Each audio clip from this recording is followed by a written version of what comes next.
तो आज हम लोग पढ़ेंगे रघुवंश हैं। रघुवंश का पहला श्लोक है, मंगलाचरण भी है और पहला काव्य का महाकाव्य का श्लोक है। इस महाकाव्य को, रघुवंश महाकाव्य को कौन लिखा है?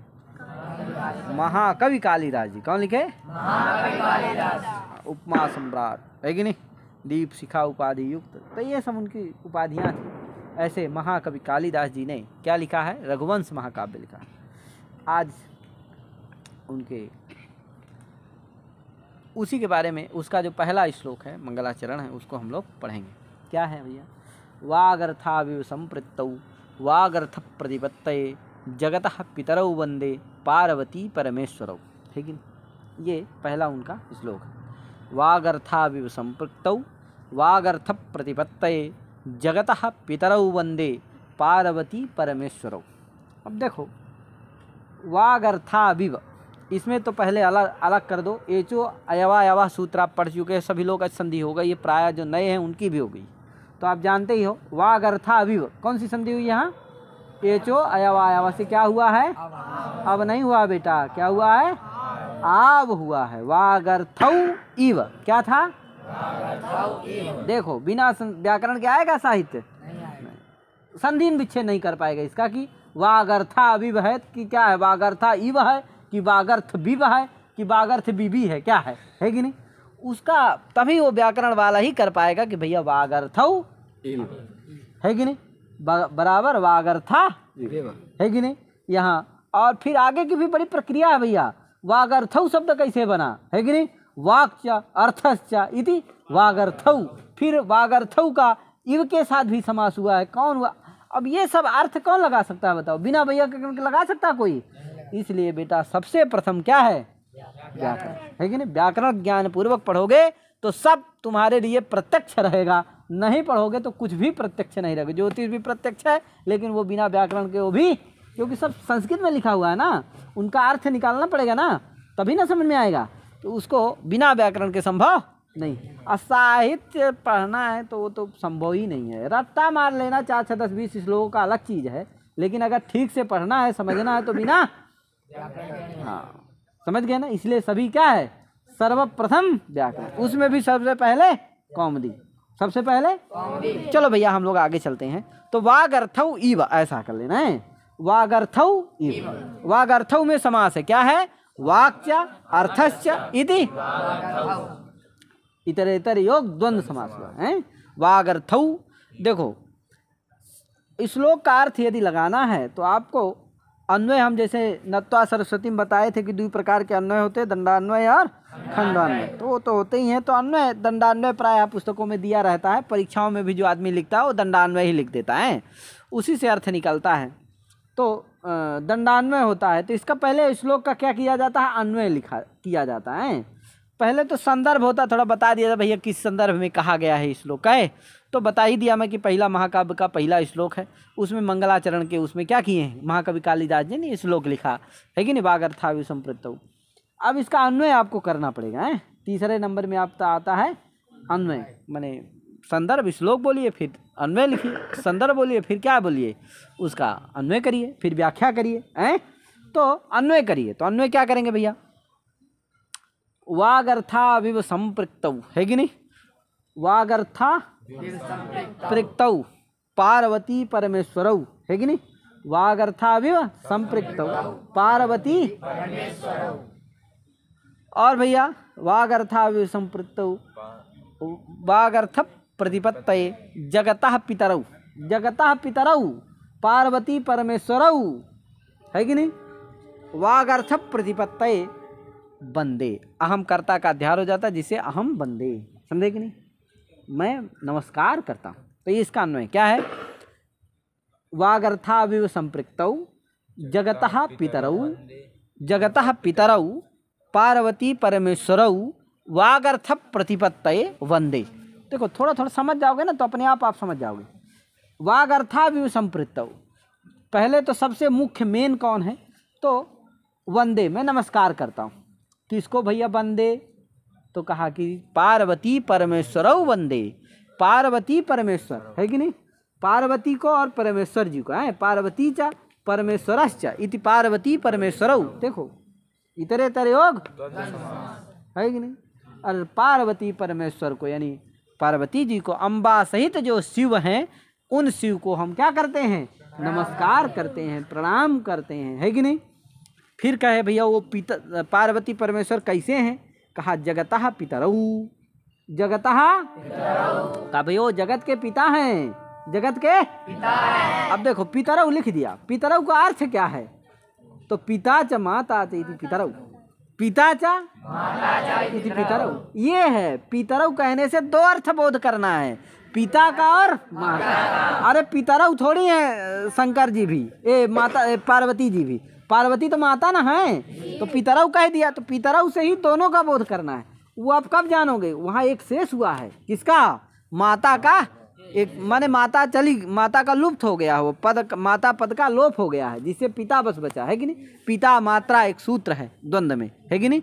मात्रा सह उक्तो पिता शिष्यते, कहे यार क्या है नवरत्न जी, मात्रा सह, अरे पिता मात्रा, तो मात्रा सह उक्तो पिता शिष्यते, माता के साथ अगर पिताजी का उच्चारण किया जाए तो विकल्प से क्या होता है, पिता का एक शेष हो जाता है, जिसे पिता ही भर बचता है, माता पद चला जाता है, गायब हो जाता है। लेकिन उससे समझना दोनों को है, जैसे राम राम करते हो ना, राम राम राम जस, अब वहाँ क्या बाकी चले जाते हैं, बचता क्या एक, लेकिन उससे तीनों राम का बोध करना है, किसका, बलराम का भी, और दशरथापत्य जो राम है उनका भी, और परशुराम का भी, तीनों राम का बोध कराता है वह। उसी तरह से पिता बचा, लेकिन वो दोनों का बोध कराएगा।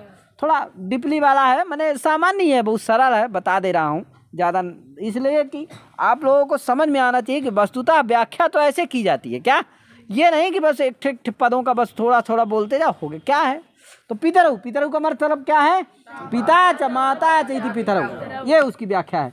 पिता पिता पितरौ पद लिखना है, पितरौ के आगे डबल लाइन लिखना, खींचना। व्याख्या कैसे लिखी जाती है, डबल लाइन ऐसे है, और फिर उसके आगे लिखना है पिता च माता च इति पितरौ, है कि नहीं, ऐसा। ये हो गया पिता, पितरौ का अर्थ हो गया पिता और माता, माने जगत के पिता माता स्वरूप जो कौन है, पार्वती और परमेश्वर हैं, शिव हैं, उनको नमस्कार है कि नहीं। कहा ठीक है भैया, जगत के पिता हैं पार्वती जगत के माता पिता हैं पार्वती परमेश्वर, उनको हम नमस्कार करते हैं। वो और कैसे हैं भैया, किसके समान है, किसके सदृश हैं। कहा भैया वागर्था विव संपृक्तौ, वागर्था विव, खा वागर्थौ इव संपृक्तौ, कोहा वागर्थौ, वागर्थौ माने वाक माने वाणी, शब्द और अर्थ दो हैं, देखो प्रधान है इस जगत में। क्या, बिना शब्द के कोई व्यवहार नास्ति, न सोस्ति प्रत्यो लोके, न सोस्ति प्रत्यो लोके, यह शब्दानुगमाद्रिते, है कि नहीं। ऐसा कोई व्यवहार नहीं है बेटा इस संसार में जो बिना शब्द के हो। सभी व्यवहार किससे होते हैं, शब्द के माध्यम से ही होते, है कि नहीं।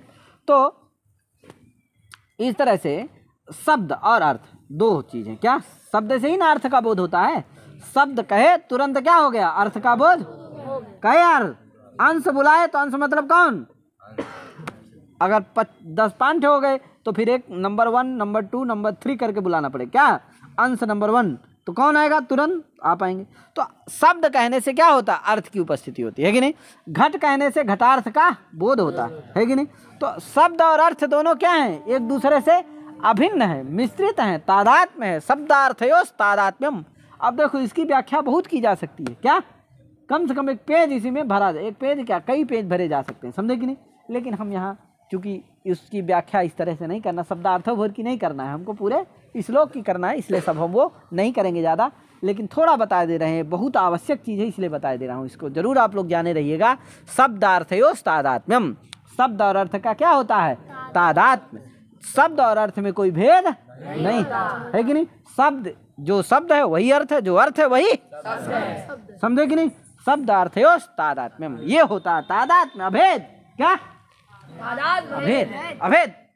वैसे पार्वती और परमेश्वर क्या है, अभिन्न है दोनों, अभेद है दोनों में, भेद करने की कोशिश मत कर, वो एक दूसरे में मिले हुए हैं, समाहित हैं, है कि नहीं।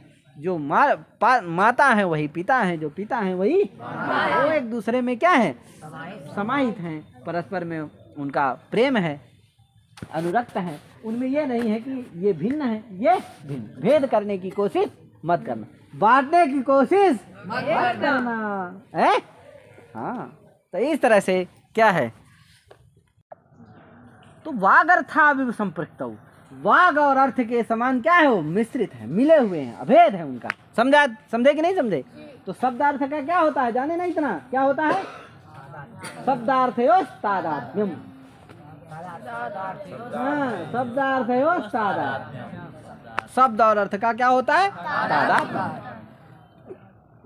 तो इस तरह से जो शब्दार्थ के सदृश, इव है ना, इव माने सदृश, शब्दार्थ जैसे संपृक्त होते हैं, मिले होते हैं, उसी के समान जो संपृक्त हैं, मिले हुए हैं, अभिन्न हैं, एक हैं, ऐसे जगतः पितरौ, जगत के जो पिता हैं, कौन? पार्वती और परमेश्वर, उनको हम क्या करते हैं? प्रणाम करते हैं, नमस्कार करते हैं। कहा भैया किस लिए करते हैं? कोई न कोई उद्देश्य, कोई न कोई प्रयोजनम है कि नहीं? प्रयोजनम अनुद्देश्य मंदोपि न प्रवर्तते, है कि नहीं? बिना प्रयोजन के मंद भी कोई काम, पागल भी कोई काम तो तुम, ये तो बड़े भारी कवि थे। कहा किस लिए भैया कर रहे हैं आप? कहा वागर्थ प्रतिपत्तये, वागर्थ। कहा भैया वाणी और अर्थ को, वही शब्द और अर्थ को प्रतिपत्ति, प्रतिपत्ति मैंने कहते ज्ञान, प्रतिपत्ति ही ज्ञानम, प्रतिपत्ति ही ज्ञानम, ज्ञान के लिए। किसके ज्ञान के लिए? हाँ, शब्द और अर्थ का हमें अच्छी तरह से क्या हो जाए? प्रतिपत्ति का अर्थ क्या हो गया? ज्ञान आए। प्रतिपत्ति माने ज्ञान, अब प्रतिपत्ति का मतलब क्या है? ज्ञान। किसके ज्ञान आए? शब्दार्थ ज्ञान आए, है कि नहीं? शब्द, शब्दस्य अर्थश्चेति शब्दार्थौ अयो तयोः ज्ञानम, तयोः ज्ञानम, तयोः प्रतिपत्तिः इति शब्दार्थ प्रतिपत्तिः, और तस्मै शब्दार्थ या तस्यै शब्दार्थ प्रतिपत्ति, है कि नहीं? शब्दार्थ के प्रतिपत्ति के लिए, शब्दार्थ ज्ञान के लिए क्या करते हैं हम?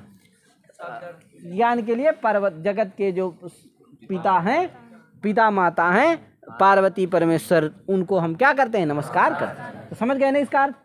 अब देखो पूरा लग जाएगा। वागर्थाविव संपृक्तौ जगतः पितरौ पार्वती परमेश्वरौ वागर्थ प्रतिपत्तये वंदे। लग गया कि नहीं लग गया? क्या?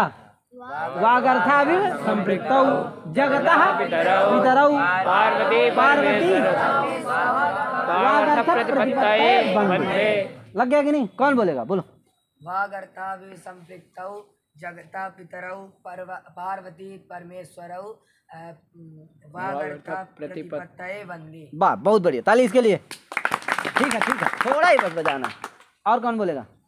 वागर्थ इव संपृक्तौ, वागर्थौ इव संपृक्तौ, ऐसा बोलो ना, अथवा वागर्थाविव संपृक्तौ है। वागर्थौ इव संपृक्तौ जगतः पितरौ पार्वती परमेश्वरौ वागर्थ प्रतिपत्तये वंदे। हाँ, बहुत बढ़िया। देखो अन्वय आ गया कि नहीं आ गया? तुरंत इसका हिंदी में अर्थ बोल दो। तुम्हें आ गया ना कृष्णा? क्या हिंदी में अर्थ बोलो इसका? वाग और अर्थ की तरह जो संपृक्त हो, ऐसे जो भगवान पार्वती जगता पितरौ, छोड़ दे रहे हो तुम। वाक्य और अर्थ के तरह जो संपृक्त हो, जगत के पिता शिव और पार्वती। पिता नहीं, जगत के माता पिता। माता, जगत के माता पिता पितरौ उसे कहे हैं कि दोनों का बोध करना है। किसके किसका? माता और पिता। तो जगत के जो माता पिता पार्वती परमेश्वर हैं, उनका अर्थ के ज्ञान, शब्दार्थ ज्ञान के लिए उनको मैं नमस्कार करता हूँ। बोलो अर्थ, तुम ही बोल दो। अच्छा, वाग और अर्थ की ज्ञान के लिए जगत के माता पिता हैं। वाग और अर्थ से संपृक्त है जगत। जिस प्रकार वाग और अर्थ ये संपृक्त हैं जगत के माता पिता पार्वती और परमेश्वर को मैं शब्द और अर्थ के ज्ञान के लिए उनको नमस्कार करता हूँ। ठीक है, अब इसको संस्कृत में भी आप इस तरह से बोल सकते हो। अन्वय इसका क्या है? अन्वय बोल दो एक बार। वागर्थाविव संपृक्तौ जगतः पितरौ पार्वती परमेश्वरौ वागर्थ प्रतिपत्तये वंदे। हाँ, इसका आप क्या करना है? व्याख्या करना, ये तो नहीं हो गया। व्याख्या कैसे करना है, तो ऐसे हिंदी तो जान ही गए, संस्कृत में भी मैंने बोल ही दिया है, उसको और ठीक से समझने का प्रयास करो। जगत वागर्थाविव संपृक्तौ, है कि नहीं, वागर्थाविव अर्थात शब्दार्थौ, वागर्थौ इव की जगह क्या जोड़ दो, शब्दार्थ, तो शब्दार्थौ इव संयुक्तौ, संपृक्तौ की जगह क्या कह दो, संयुक्तौ। व्याख्या में होता है उसका पर्यायवाची शब्द रख देना, उसके अर्थ को रख देना, उसका समास उमास बोल देना, है कि नहीं, उस शब्द की व्युत्पत्ति बता देना, ये होता है व्याख्या। समझ गए ना, व्याख्या कोई पहाड़ वहाड़ नहीं है क्या, व्याख्या मतलब शब्द का पर्यायवाची शब्द रखना है, अथवा उसका समास लिख देना, उस शब्द की व्युत्पत्ति कर देना, ये होता है व्याख्या। समझ गए ना। तो वागर्थौ इव का क्या हो, वागर्थौ का क्या हो सकता है, शब्दार्थ हो सकता है, इव का क्या हो सकता है, सदृश हो सकता है। तो शब्दार्थौ इव आए बोल सकते हो उसको भाई, शब्दार्थौ इव संपृक्तौ की जगह क्या कह दो, तो संपृक्तौ उसके आगे क्या लिख देना, डबल लाइन खींच के हैं, संपृक्तौ संयुक्तौ। फिर जगतः यानी लोकस्य, जगतः माने लोकस्य, पितरौ का अर्थ लिख सकते हो आगे, माता च पिता च इति पितरौ, ये कर सकते हो। फिर आगे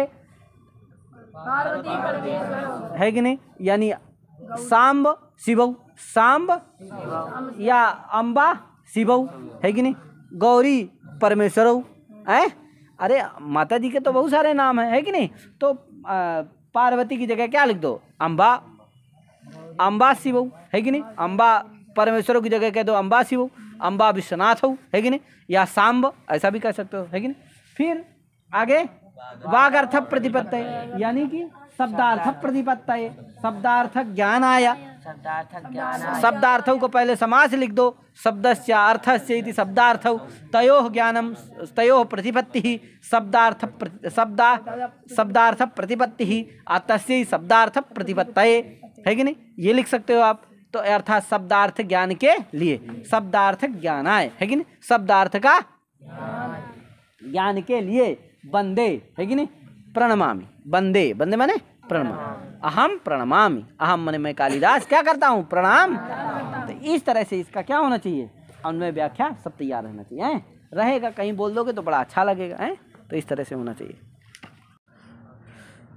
छंद बता दो कि इसमें कौन सा छंद है, अनुष्टुप छंद है। अलंकार कौन सा है, तो इस श्लोक में अलंकार कौन सा, ईव है ना, ईव जहाँ रहता है प्राय, ईव यथा, तो तुल्य, तो क्या होता है प्राय उपमा होता है, तो उपमा अलंकार है। तो इस तरह से आप इसको बता सकते हो, ठीक है।